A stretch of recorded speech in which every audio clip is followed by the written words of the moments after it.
જા આરતી પૂરી હવે થાળ લેતી આવ. એ મમ્મી હજી આરતી પૂરી નથી થઈ. 1 2 3 4 ગણપતિનો જય જયકાર.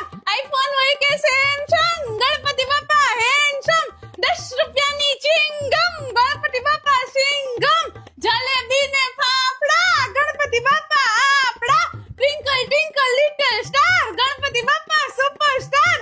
ચાઇના ને કોરિયા, ગણપતિ બાપા મોરિયા. મોરિયા રે બાપા મોરિયા રે, મોરિયા રે બાપા મોરિયા રે. હવે પૂરું થયું મમ્મી. હા હવે જા થાળ લેતી આવ. હા મમ્મી, પણ તું મને કાલે સવારે વહેલી ઉઠાડજો. હું સ્કૂલે જતા પહેલા આપણે આવી રીતે જ આરતી કરશું. અને તો પ્રસાદીમાં ઓલા લાડુ છે ને મને દેજે. હું બધાને સ્કૂલે ક્લાસમાં આપીશ હો ને. હા હા લેતી જાજે પ્રસાદી. રાહુલ ને 2 લાડુ આપીશ. શું બોલી? એ કાઈ